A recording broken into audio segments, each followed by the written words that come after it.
아가서 2장 8절에서 17절입니다.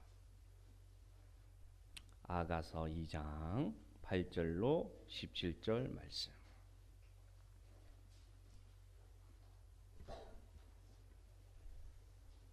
아가서 말씀은 여러분 우리가 함께 읽습니다. 8절에서 17절까지 함께 소리를 맞춰서 시를 감상하는 마음으로 이 노래의 가사를 음미하는 마음으로 하나님의 음성을 기다리면서 함께 읽어가도록 하겠습니다. 시작. 내 사랑하는 자의 목소리구나. 보라, 그가 산에서 달리고 작은 산을 빨리 넘어오는구나. 내 사랑하는 자는 노루와도 같고 어린 사슴과도 같아서 우리 벽 뒤에 서서 창으로 들여다보며 창살 틈으로 엿보는구나. 나의 사랑하는 자가 내게 말하여 이르기를 나의 사랑 내 어여쁜 자야, 일어나서 함께 가자. 겨울도 지나고 비도 그쳤고 지면에는 꽃이 피고 새가 노래할 때가 이르렀는데 비둘기의 소리가 우리 땅에 들리는구나. 무화과 나무에는 푸른 열매가 익었고 포도나무는 꽃을 피워 향기를 토하는구나. 나의 사랑 나의 어여쁜 자야, 일어나서 함께 가자. 바위 틈 낭떠러지 은밀한 곳에 있는 나의 비둘기야, 내가 내 얼굴을 보게 하라. 내 소리를 듣게 하라. 내 소리는 부드럽고 내 얼굴은 아름답구나. 우리를 위하여 여우 곧 포도원을 허는 작은 여우를 잡으라. 우리의 포도원에 꽃이 피었습니다. 내 사랑하는 자는 내게 속하였고 나는 그에게 속하였도다. 백합화 가운데서 양떼를 먹이는구나. 내 사랑하는 자야, 날이 저물고 그림자가 사라지기 전에 돌아와서 베데르산의 노루와 어린 사슴 같을지라. 아멘. 솔로몬의 아가라, 이렇게 시작되는 아가서입니다. 이 아가서의 뜻은, 이 아가라는 것은 이 아자는 한자어로 우아할 아자, 그 다음에 아름다울 아자, 아가서. 그래서 그대로 풀이하면은 아름다운 노래 이렇게 됩니다. 그리고 우아한 사랑 노래 이렇게 됩니다. 히브리어로는 휘르하 슈림 이렇게 되어 있어요. 휘르하 슈림. 휘르는 노래고요, 하는 정관사고요, 슈림은 복수입니다. 그래서 노래들 중에 노래 이런 뜻이 됩니다. 아가서는 노래들 중에 노래 이렇게 되어 있습니다. 저자는 오늘 밝힌 것이 솔로몬이라 되어 있습니다.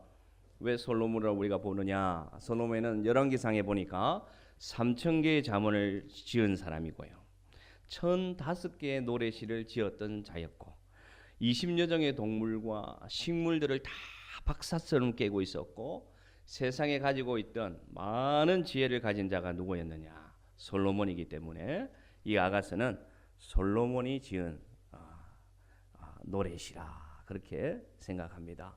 이 아가서는 여러분 읽기가 쉽지가 않습니다. 왜냐하면 아가서에는 하나님이 등장하지 않습니다. 하나님의 이름이 등장하지 않습니다. 그런데 왜 이게 66권 성경 속에 들어와 있느냐? 그 안에 들어가 있는 아름다운 그 묘사와 비유들과 은유가 이스라엘 백성을 사랑하는 하나님의 은혜가 들어가 있다 그렇게 보기 때문에 우리가 이 아가서를 묵상하게 됩니다. 유대인들은 6월절 날 이 아가서를 모두 서서 이 아가서를 묵상합니다. 읽습니다. 6월절 날 그 아름다운 절기일 때 그리스도와 교회의 사랑을 교훈을 줄 수 있고요, 현실적으로 우리 청년들도 있는데 청춘 남녀의 사랑을 표현한 노래이기도 하고, 또 부부가, 신랑과 신부가 어떤 친밀한 관계 속에서 서로를 사랑하고 살아야 되는지를 배울 수 있는, 느낄 수 있는, 다시금 리마인드 할 수 있는, 그 신혼 때의 사랑을 다시금 리마인드 할 수 있는 그러한 노래가 바로 아가서입니다. 그래서 오늘 여러분 결혼한 지 좀 시간이 좀 지난, 저도 22년이 지났네요. 벌써 22년. 시간이 좀 지나서 사랑이 좀 식었다 느낌이 드는 분들은 손을 잡고 이 아가서를 1장부터 8장까지 촛불을 하나 딱 켜놓고 손을 잡고 아가서를 같이 읽어 나가십시오. 그러면 여러분 안에 그 뜨거웠던 사랑이 찌릿찌릿 일어날 줄로 믿습니다. 예, 현실적으로도 쓸 수 있는 사랑이시면서 또한 우리가 교회에서는 이 아가서를 어떻게 교훈을 가져올 수 있느냐? 예수 그리스도께서 우리를 얼마나 사랑하는지를 노래하시라고 생각하시면 됩니다. 예수 그리스도께서 교회를 얼마나 사랑하는지를 표현한 노래라고 생각하면은 이 말씀이 우리에게 다가오는 의미가 굉장히 깊습니다. 그래서 오늘 아가서 말씀을 함께 나누는데 오늘 2장에 보니까 오늘 읽은 내용이 주중에 묵상했던 내용이에요. 2장 8절 9절 한번 읽어볼까요? 이 2장 8절 9절의 목소리는 누구냐면 사랑하는 여인입니다. 그 사랑하는 여인이 솔로몬 왕을 향해서 하는 노래 고백입니다. 고백이십니다. 8절 9절 한번 읽어봅시다. 시작. 내 사랑하는 자의 목소리로구나.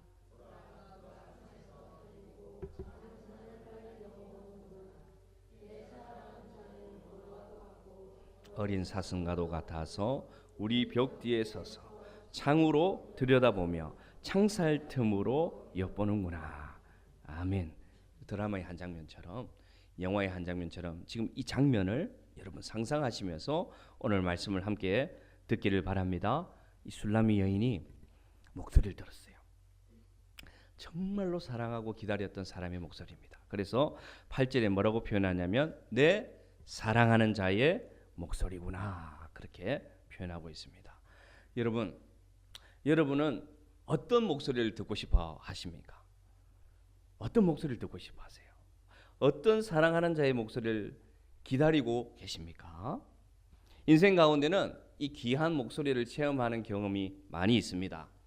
여러분 인생 가운데 정말로 그때 들었던 목소리, 그때 들었던 소리가 기억나는 게 있습니까? 우리 인생 가운데 한 극적인 장면은 어떤 장면이냐면요. 우리 복중에 있는 태중에 있는 아이가 엄마 아빠의 목소리를 듣고 처음으로 반응할 때, 태동할 때 그때의 감동을 우리가 잊을 수 없습니다. 그죠? 우리 안에 잉태된 생명이 엄마의 목소리에 아빠의 목소리에 처음 반응해서 발길질을 할 때 그 복중의 첫 태동 그때 그 소리의 감각 그것을 잊을 수가 없습니다. 우리가 태중에 있는 아이가 그 엄마의 목소리를 기다리듯이 오늘 이 여인이 사랑하는 정말로 사랑하는 고대하는 신랑의 목소리를 간절히 기다리듯이 여러분 오늘 우리가 한번 한 주간을 돌아볼까요? 우리 한 주간 살아가면서 여러분은 어떤 목소리를 기다리고 살아오셨습니까? 어떤 목소리? 어떤 소리를 고대하고 기다리며 살아왔습니까? 우리에게 이러한 사랑스러운 목소리로 다가오는 유일한 목소리는 어떤 목소리일까요, 여러분? 혹시 이 중에 사랑하는 신랑의 목소리, 사랑하는 아내의 목소리를 기다렸다면 정말 존경합니다. 현실적으로는 잘 그렇지 않습니다. 그죠? 마치 오늘 이 신부가 사랑하는 신랑, 한 곳에 떠나서 언제 돌아올지 모르는 신랑의 목소리, 전쟁터에 나아가서 살았는지 죽었는지 알지 못해서 간절히 기다리는 그런 마음으로 오늘 예수님의 음성을 기다리는 저와 여러분 되기를 원합니다. 군대 간 아들이 처음으로 전화기로 전화해서 그 부모님을 찾을 때의 그 목소리, 그런 목소리처럼 오늘 이 말씀을 듣는 이 시간에 여러분 주님의 목소리를 한번 고대하시길 바랍니다. 그래서 말씀을 마치기 전까지 여러분 마음속에 한 분도 빠짐없이 사랑하는 주님의 목소리가 들려지기를 간절히 기도하며 이 말씀을 준비했습니다. 농부는 여러분 그 갈급함이 갈라진 그 농과 밭을 볼 때는 비 소리를 기다립니다. 소속히 언제쯤 저 비가 내려서 저 타들어가는 저 밭에 저 논에 그 비 소리가 들릴까? 농부는 비 소리를 기다립니다. 마른 광야는요 많은 물 소리를 기다립니다. 우리 영적인 상황을 바라봤을 때, 우리의 심령을 바라봤을 때, 우리 사랑하는 성도 여러분, 여러분의 심령은 지금 어떤 마음입니까? 어떤 마음으로 어떤 소리를 기다리면서 어떤 마음밭에 어떤 음성이 들려지기를 기다리고 계십니까? 주님의 목소리는 세미하게 오늘 우리 속에 임할 줄로 믿습니다. 마치 어린 사슴이, 그 어린 노우가 조그만 소리에도 귀를 기울이면서 그 눈을 쫑긋하고 바라보는 것처럼, 그러한 간절함이 우리 아가서를 읽어가는 우리 사랑하는 샘물교회 성도분 여러분에게 간절히 임하기를 원합니다. 이 술람미 여인은 너무나 간절했어요. 그래서 9절에 보니까 술람미 여인은 창살 틈으로 엿보는 사랑하는 여인의 눈을 발견합니다. 창살 틈으로 엿보는 그 눈을 발견한다는 것은 그만큼 그가 고대하고 기다리고 온 신경을 다해서 그 목소리를 기다렸다고 알 수가 있습니다. 주님은 여러분 우리 마음속에 이렇게 들어오시는 분입니다. 어느덧 찾아와서 때로는 우리 안에 조용한 감동으로 역사하시고, 때로는 우리 건조한 인생에 찾아오셔서 말씀으로, 찬양으로, 한 줄기 눈물로 찾아오시면서 따뜻한 체온으로 우리를 감싸주시기도 하시는 그 주님의 음성을 오늘 여러분 추억하시기를 바랍니다. 여러분 신앙생활 하면서 주님을 그렇게 만났던 그 따뜻한 때를 오늘 기억하시기를 바랍니다. 그러면서 내 사랑하는 자의 목소리, 우리 예수님의 목소리, 그 사랑스러운 목소리가 다시금 지금 이 순간 여러분의 귀에 들려지기를 간절히 바랍니다. 오늘 주님이 뭐라고 부르시느냐, 찾아오셔서 10절에 말씀하세요. 그 사랑하는 자의 목소리를 들은 술람미 여인에게 오늘 10절에 주님이 뭐라고 말씀하시느냐 같이 읽을까요? 나의 사랑하는 자가 내게 말하여 이르기를 나의 사랑 내 어여쁜 자야 일어나서 함께 가자. 아멘. 아멘. 그 술람미 여인이 찾아오신 주님이 뭐라고 부르시나? 나의 사랑 나의 어여쁜 자야 일어나라. 나와 함께 가자. 이렇게 얘기합니다. 간절함에 하답하는 신랑의 음성은 뭐라고 불러주시느냐? 나의 사랑 이렇게 불러주십니다. 여러분 모두는 알고 계세요? 우리가 새벽기도 동안은 계속 묵상해 왔는데 여러분 주님이 여러분을 보실 때 뭐라고 불러주시느냐? 뭐라고 불러주시느냐? 따라합니다. 나의 사랑 내 어여쁜 자야 불러주신다는 걸 믿으시기 바랍니다. 우리가 생각할 때는요, 우리 인생의 모습이, 우리 삶의 모습이, 나의 삶의 태도가, 나의 신앙생활 모습이 부족하고 허물이 많은 것처럼 느껴지지만 여러분 사랑하는 주님은 너무나 사랑이 많으시기 때문에 여러분을 불러드릴 때 아유 미운 놈아 이렇게 절대 부르지 않습니다. 절대 그렇게 부르지 않습니다. 뭐라고 불러주시느냐? 속삭여 주시는데 어떻게 불러주시느냐? 내 사랑아 나의 어여쁜 자야 불러주시는 주님을 여러분 추억하시길 바랍니다. 여러분 언제 이 음성을 들었습니까? 언제 들으셨어요? 오늘 들으셨어요? 어제 들었습니까? 일주일 전에 들었습니까? 한 달 전에 들었습니까? 이번 주에 들었다. 목사님 제가 기도하는데 우리 주님이 찾아오셔서 나에게 귀에 대고 나에게 이름을 불러주셨어요. 내 사랑하는 자야 이렇게 불러주셨어요. 여러분 경험하셨어요? 예? 아니 오늘 목사님 너무 오늘 감성적이지 않습니까? 아닙니다. 아닙니다. 시시때때로 듣습니다. 시시때때로 주님은 나를 찾아오셨어. 오늘 제가 이번 주에 건강검진이 있어서 금요일 날 이제 800번을 타고 그 이제 갔어요. 800번을 타니까 저는 건강검진센터까지 800번이 가는 줄 알고 탔거든요. 그래서 기사 아저씨가 안 간대요. 건강검진센터는 안 갑니다. 올 때는 옵니다. 그렇게 하는 거예요. 내가 뭐 잘못한 것도 아닌데 야단을 치시더라고요. 그래서 그러면 걸어가겠습니다. 공짜로 타는 것도 아닌데. 그래서 이제 아침에 장을 다 비우고 그래서 이제 탁 내렸어요. 롯데마트 앞에서. 그 롯데마트 앞에는 유명한 은행이 하나 있습니다. 하나은행이라고. 딱 내렸어요. 딱 내렸는데 춥더라고요. 금요일 좀 추웠거든요. 그래서 추워서 주님 춥네요. 그랬어요. 속으로. 좀 춥네요. 그러면서 건강검진센터 쪽을 봤는데 안 보여요. 제법 멀더라고요. 그래서 이거 추운데 어떻게 걸어가지 하는데 그때 뒤에서 빵 하는 거예요. 차가 빵빵 하는 거예요. 딱 돌아봤습니다. 우리 차가 아니에요. 그런데 하얀 은행 관용차, 은행에서 사용하는 관용차에 사랑하는 신부가 타서 빵빵 하는 거예요. 아니 여러분, 제가 무슨 연락을 했습니까? 내가 그때 기다리라고 했습니까? 그때 외근을 나와가지고 내가 버스에서 내서 한 3번을 걷었는데 빵빵 하는 거예요. 돌아봤더만 사랑하는 아내가 타고 있는 거예요. 그래가지고 어엿하면서 너무 감사한 거예요. 하나님 앞에. 주님, 내가 좀 춥습니다 했는데 차를 탁 대기시켜가지고 그래 타고 가면서 얼마나 감사한지. 여러분, 사랑하는 주님은 세밀하게 역사해 주십니다. 아니 막 1억도 주시고 건물도 주시고 이러면 참 좋겠죠. 그런데 제가 경험한 주님은 항상 예기치 못한 순간에, 예기치 못한 작은 것으로 감동 주시는 분이 누구냐? 내가 만난 주님입니다. 그래서 이 주님을 저는 기다립니다. 여러분, 그런 경험이 여러분에게도 있지 않습니까? 오늘 이 시간 그런 추억이 있기 때문에 이 주일날 나와서 예배드리는 것 저도 알고 있습니다. 그 주님은 우리를 불러주실 때 4장 7절에 보니까 또한 우리를 이렇게 불러주십니다. 4장 7절, 나의 사랑 너희는 어여쁘고 하나 더 붙여줍니다. 너무 제가 은혜 받았습니다. 주중에 뭐라고 부릅니까? 아무 흠이 없구나. 할렐루야. 흠 많은 삶이죠. 저도 마찬가지입니다. 저도 마찬가지입니다. 하나님 보실 때 불충한 종이죠. 게으른 종이죠. 부족한 면이 많이 있죠. 그런데 주님은 어떻게 불러주시느냐? 나의 사랑아, 나의 어여쁜 자야, 괜찮다.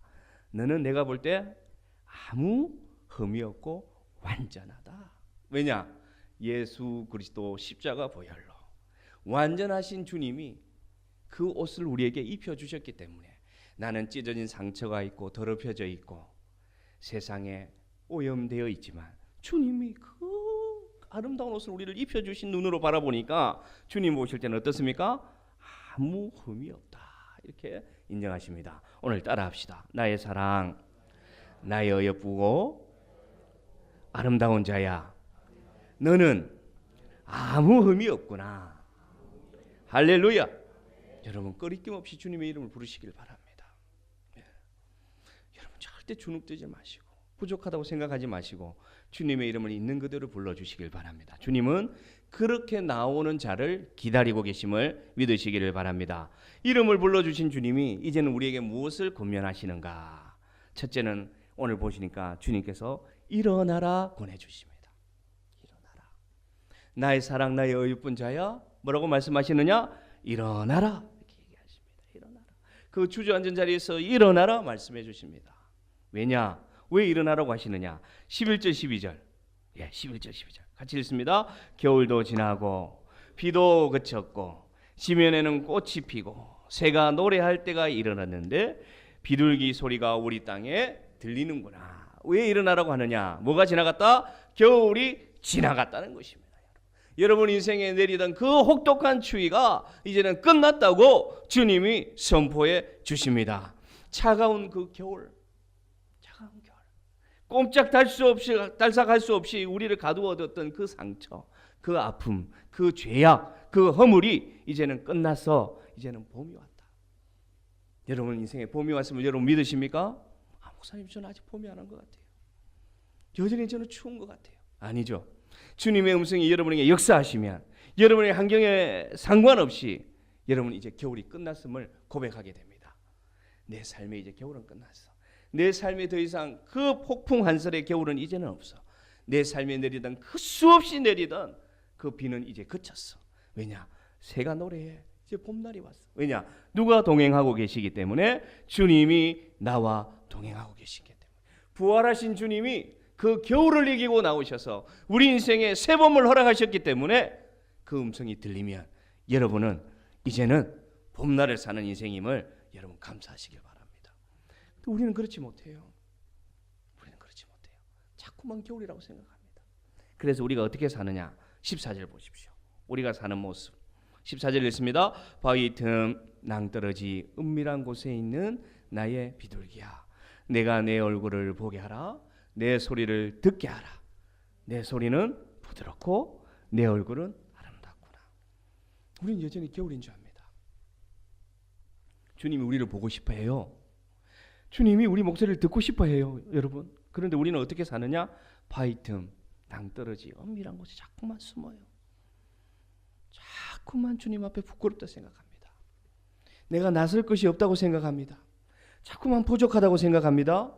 여전히 부끄럽고 아직 용서하지 못했다고 생각하고 여전히 두렵다고 생각합니다. 주님 앞에서. 그런데 여러분, 오늘 우리 사랑하는 음성을 보시기 바랍니다. 내가 너의 뭘 보기를 원한다? 얼굴을 보기 원한다. 괜찮다. 숨지 마라 더 이상. 너의 목소리는 너무 부드럽고 내 얼굴은 여전히 어떻다? 아름답다.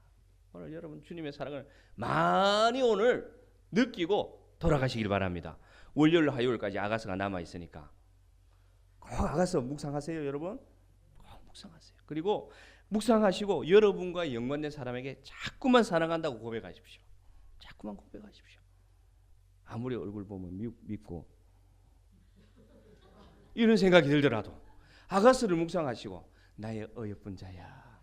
오늘 여러분 가정에 가서 신랑은 신부에게 뭐라고 해라고요? 나의 사랑, 내 어여쁜 자야. 아무 의미 없구나. 하십시오, 여러분. 순종하시기 바랍니다. 저는 했습니다. 저는 어제 했습니다. 왜냐? 아가서 묵상하니까 하나님이 하라는 음성을 주시더라고요. 그래서 제가 너무 예쁘다 했습니다. 왜?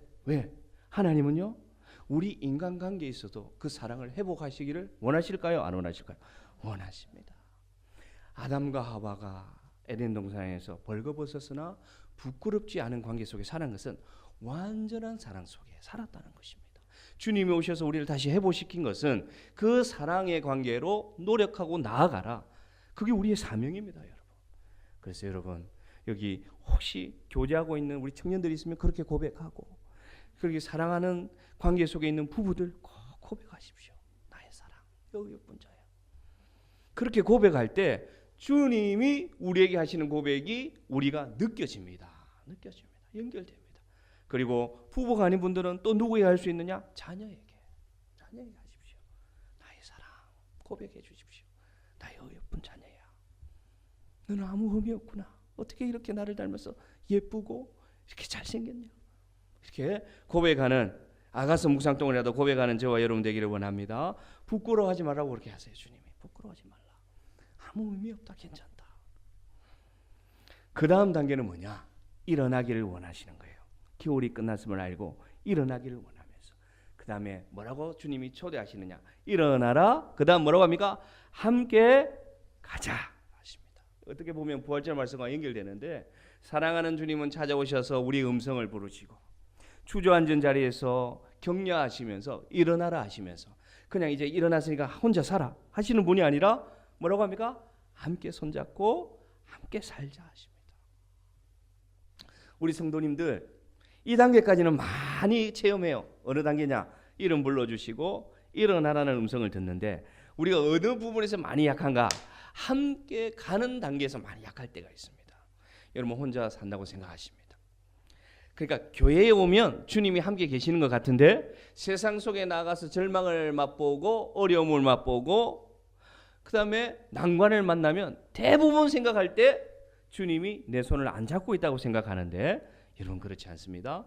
주님은 여러분의 손을 잡고 계시면서 함께 가자고 초대하시고 나아가고 있음을 믿으시기를 바랍니다. 우리보다 먼저 어디를 가신다고 지난주에 말씀드렸습니까? 갈릴리를 가시는 주님. 앞서서 가시며 우리 눈에 보이는 곳에 가시며 한 걸음 한 걸음 인도하시는, 지금 갈릴리와 같은 세상을 살아가는 우리에게 일어나서 손잡아 주시는 분임을 믿으시기를 바랍니다. 그런데 여러분, 함께 가는 길은 대로가 아니에요. 함께 가는 길은 언제나 좁은 길입니다. 할렐루야. 함께 가는 길은 거친 길이 많을 때가 많습니다, 여러분. 평안보다는 작정해야 되고 결심해야 되고 의지로 일어나야 되는 길이 많습니다. 왜냐? 주님이 그런 길을 걸어가셨기 때문입니다. 그러니 여러분 혹시 환난 중에 공고 가운데 어려움 중에 걸어가시고 계신 성도님들 계시면 100% 말씀드리는데, 그 길에는 누가 함께 걸어가고 계시다고요? 주님이 함께 걸어가고 있습니다. 어떻게 보면 제가 너무 단편적으로 말씀드리면 안 되지만 너무 잘 풀리고 세상적으로 살아도 너무 잘 되는 길은 절대 주님 걸어가는 길 아닙니다. 주님 걸어가는 길은 어려움이 있는 길입니다. 그러나 믿음을 선택하게 하는 길입니다. 주님 걸어가는 길은 쉽지가 않습니다. 그런데 자꾸만 예수님 생각나게 하는 길입니다. 주님 걸어가는 길은 포기하고 싶은데 포기하지 않고 자꾸만 매달리게 하는 길임을 여러분 믿으시고 함께 나아가기를 원합니다. 아멘.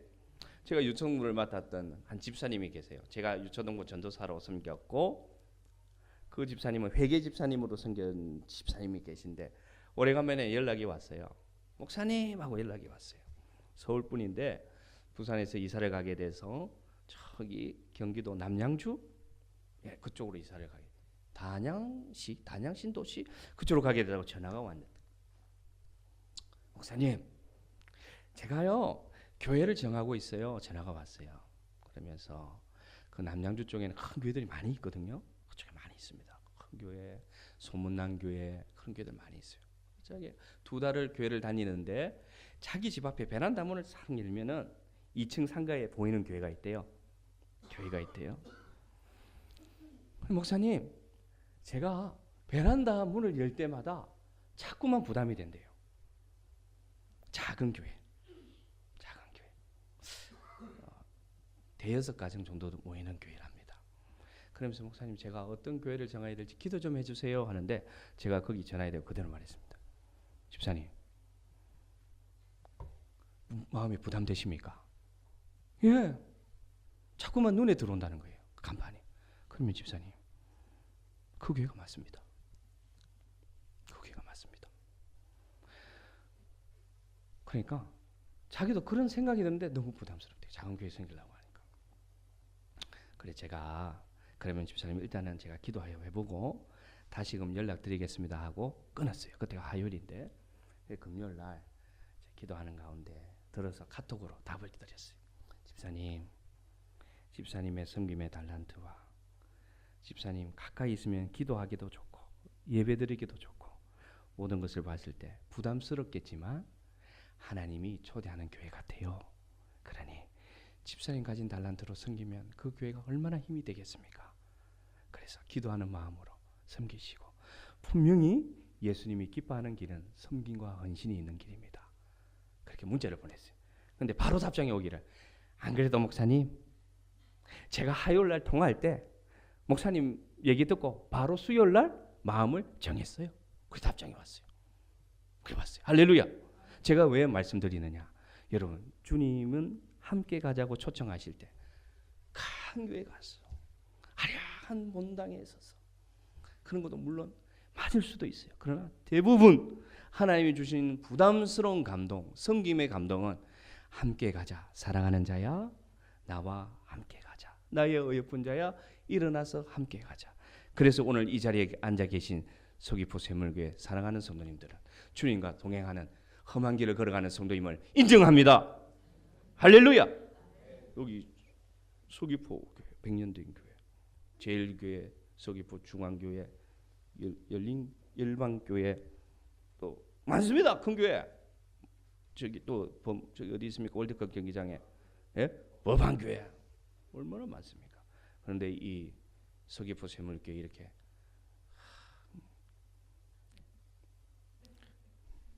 할렐루야. 여러분 축복 많이 받으세요.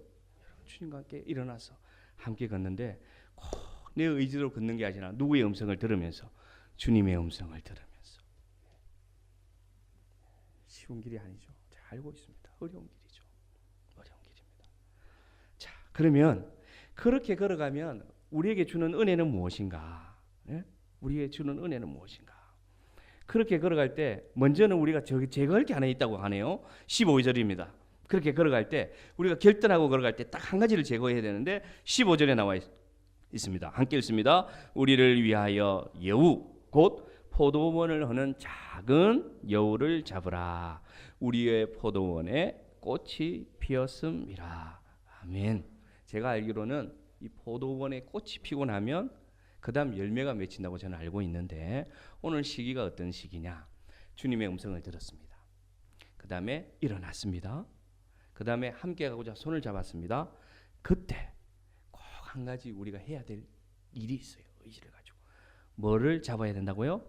포도원을 허는 작은 여우를 잡는 그러한 결단이 우리에게는 필요합니다. 할렐루야. 우리가 주님과 동행하는 길을 갈 때 우리가 주님과의 관계를 방해하는 우리 일상의 작은 것들이 있어요. 여러분 한번 생각해 보시기 바랍니다. 이 시간 내가 말씀을 묵상하고 예배드리고 기도하는 생활에 있어서 방해되는 큰 것 말고, 큰 문제 말고 작은 것 하나, 습관. 그 작은 것이 무엇인가? 그것이 사람일 수도 있고, 그게 관계일 수도 있고, 그게 나의 습관일 수도 있고, 취미일 수도 있고, 뭐 여러 가지가 있을 수 있습니다. 근데 여러분, 그 작은 여우가 뭐를 허문다고요? 오늘 포도원 전체를 허물어본다는 것이죠. 그것도 언제? 꽃이 핀 포도원을. 이제 곧 열매 맺으려고 하는데, 곧 뭔가 결실이 일어나려고 하는데, 그때 작은 여우는 우리에게 뭐한다? 역사한다는 것이죠.